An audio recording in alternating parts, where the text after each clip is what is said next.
talk about trends, relationships, politics, real life matters among youth, and more. Today we'll be talking about interfaith relationship, whereby as a Christian, can you marry a Muslim and why? So we'll be starting with this fine brother by my left, the most handsome man in the building. Good day all, my name is Maxwell. So I'm glad to be in this gathering, as I believe this is the maiden gathering we are having for this particular episode. So my take on this, I think we're talking about if it's okay to... As a Christian, can you marry a Muslim? As a Christian, can you marry a lady whose father is a native doctor, a strong babalawo? Okay, this quickly takes me back to just my recent experience in the NYSC camp. I had this friend, she's a Muslim. So after we left the camp, we still had contacts and we were talking and everything. So definitely what happens between the guy and the girl, some closeness, kind of good sweet talks. Then at a point you'll be like, okay, can you actually marry someone that's not a Muslim? And then this was her response. She said that she can't. Like even her family alone is against it, talking about her religion, and which is actually true, you understand, because according to her, she said the person has to convert to Islam before they can have anything. Then I was like, jokefully, I told her, okay, then I'll be a Muslim to have something to do with you. And then so for me, what happens there is if there's a mutual ground between them, and then understand, like let's take things out of this religious ambits. If there is a mutual ground between them, it's possible to happen. And I think if I have a child that wants to marry a Muslim that's not of the same religion with us, they can go ahead with that. Like to me, I don't see that bias there. I don't see it there. So that's my take. The child would like to go to the mother side and pray. The conflict of faith will be with the children. You see, definitely the family might end up in divorce. I think that's my take on it. So I don't support such build up. When it comes to that, it's Christian and Muslim. If I'm getting married to a Muslim guy, the deal is I will go to my own church and you go to your mosque. Then when our kids start growing up, we decide, are you going to follow daddy? Are you going to follow mommy? Because let's say it. I'm saying it in my own way. No, it's not. No. I'm saying it in the way that I want it to be. If it's me, but still yes. No, I cannot join them because if they grow up and some practices that Christians don't really do at all. So for you to align those perspectives together, it really can't work. So I really don't see them coming together at once to make sure the marriage or whatever they're doing together work at all. I really don't buy. If I may ask, should marriage be solely based on religious fulcrum? If I may ask. You are free. Good evening, guys.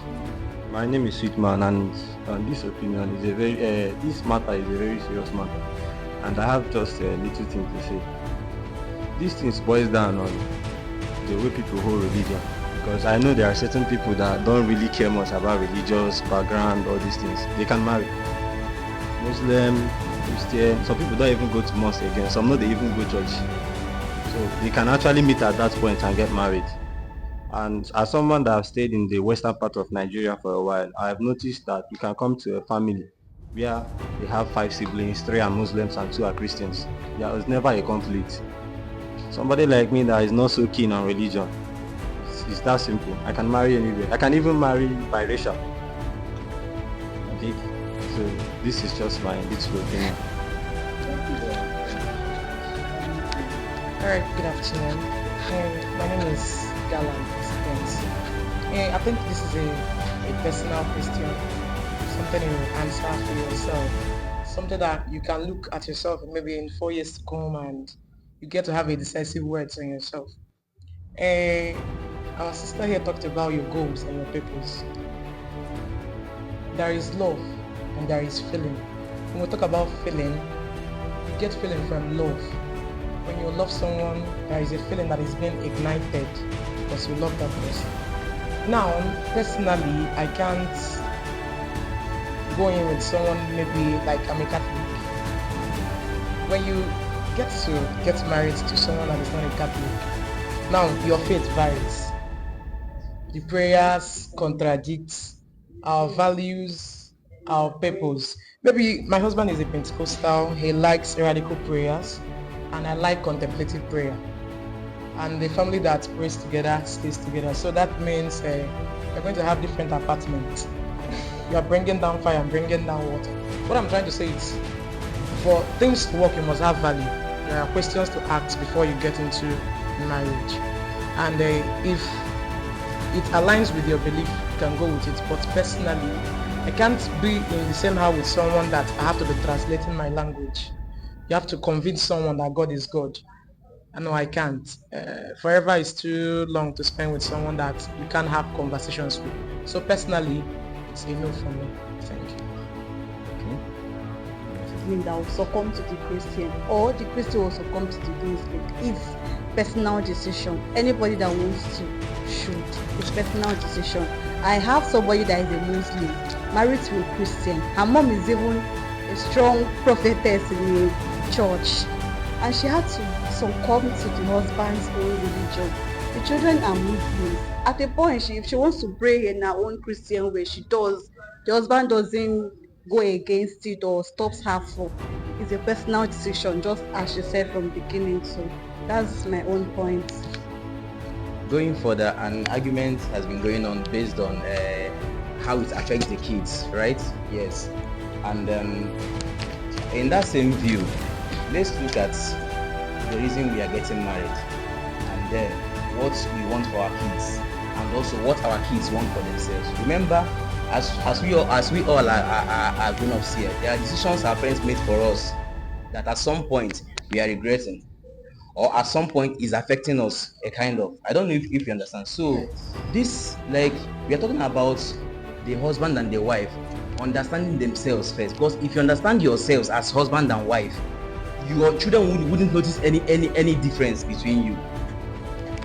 If you understand your children, they won't notice any difference. Then you also consider what you want for your kids. Like, are you talking about maybe their religious upbringing alone, or are you talking about their general upbringing? Do you understand? So you're talking about maybe based solely on religious grounds is not enough for a marriage or a home to stand. That was why I said, if you understand each other, you are good to marry. Interreligiously, you are good to marry. I don't know if anybody contradicts that or still stand with me on that. Okay, I understand what you said. If you read Sweet 16, some of our Gen Z that read that, there is a place the writer was saying that parents shouldn't all have that say in our life, because the children was not born in your own time. You can, somebody like me now, I grew up in a family that wanted to tame my voice. You are not meant to make noise, express yourself. But growing up, I realized that I'm a social being. I love expressing myself.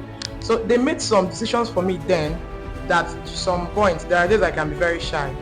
But I am meant to be that outspoken, eloquent, and some of the decisions they made for me then, it's still killing me to date. So you and your wife might understand yourself, but your kids, you are not born in your own time. You can understand yourself, but what about the kids? They have their own life. No matter, they have their own life. That's the only thing. I understand what you're trying to say, but the kids, they have their own life to live. And it's very hard to learn. It's very hard to learn. Pain is a gift, learning is a gift, even when pain is your teacher. Let me use that word.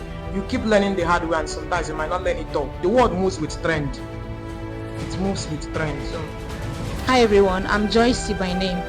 Trying to let me just add some tips in everything you guys said. I think marriage to me is an agreement and understanding. That's two things. Without it, there's no foundation in marriage. If personally, maybe I don't understand my husband or I don't agree with his terms and condition, we definitely can make it. Especially the religious side you pinpointed. Actually, I came from a really religious home. Almost all the group in Catholic Church, especially all those women group, my mama they follow for the leader. Like, yeah. But growing up, I realized so many things about religion. Religion is like, I see religion as one of the problems we have, especially in this part of the world. Religion is actually a good thing, but since it came into the hands of black people, it don't change it has become something else. You make a lot of things out of it, and it's actually deviating from the real, main purpose of religion. So I'm taking off some things from that religious childhood I had. I'm taking off some things from things that I've seen in reality that is not really true. It's not work. It doesn't work like that. People marry for purposes other than religion. Somebody might actually be a doctor and wants to marry a lawyer, and maybe they want to raise their kids on educational standards. Like, okay, we want kids, this one will be a pilot, this one will be an electrical engineer and stuff like that. These people are not basing that marriage on religion. They are not coming out every day, God, Allah. No, they have different. That's why I say this marriage is for people that does not care about, does not have so much issue with religion. They don't really fuse religion at the center of it. They just want to get married because they have the same mindset, they have the same alignment, they have the same goals. That is, religion is not in their bucket list. So they will raise kids, whichever church. There are people that are not going to church. Not only for here church they disturb person too much. There are places that if you erect a church and disturb the street, they will file you a court order. So this is things I'm telling you because religion is not necessarily the center of it. Or this marriage can hold for people who do not put religion at the center of it. But when it comes down to people who believe in, no, na my faith, we die here, then it will not work. That still remains my humble faith. Thank you very much. Let the audience out there make the decision for us. Let the audience out there make the decision for us. Let the audience out there. Let us get other opinions from them. Yes, but we are having these arguments because we have lived a major part of our life solely on someone's decision because of their personal convictions. Okay. I hope you know. Now, why am I saying this is because, okay, have you ever decided to ask yourself questions outside the box? Like, what if I don't belong to any religion? Because initially, basically and naturally, nobody is born with any religion. Now, a philosopher, René Descartes, said that a kid, like every child, is the brain of a child is like a tabula rasa. That is something that's void of anything, of any information.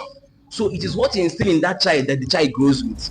You understand? So we have this conversion now because we have lived our lives based on someone else's decision out of their own personal convictions, and now we are doing this now because, okay, let me say I want to marry someone now. I will start thinking of their religion because my mom na one kind rooted Christian, so that she won't have a converse as in diverse opinion with me based on the person I want to marry. Okay, you then what about you thinking about, let's say, okay, because we are about to make a difference here. She said something about she said, your kids were not born in the same time as you were born. What is the difference of that time if not our programming? Yeah, the only difference of the time there is the way we were programmed. Yes, our parents had their own programming. Okay, let's say for instance, when they were growing up, they were made to go to school. Even after standard 6, they get employed and they get paid, and that's how they have lived their lives. Okay, now at our own time now, we are living a computer age, like whereby some don't even go to school, but they make it in the financial world. So we are talking about giving them giving ourselves our own basis without inclining on someone else's decision for us. So you can actually meet somebody and have, once you like this person and you guys have this rare mindset of not clinging onto religion for anything, you can go ahead and marry. And your kids, you don't need to influence. Let me tell you, giving kids a religious influence is dangerous. In my own opinion, I will not lie to you. Let's be honest with ourselves. I can't say more. I can't say less.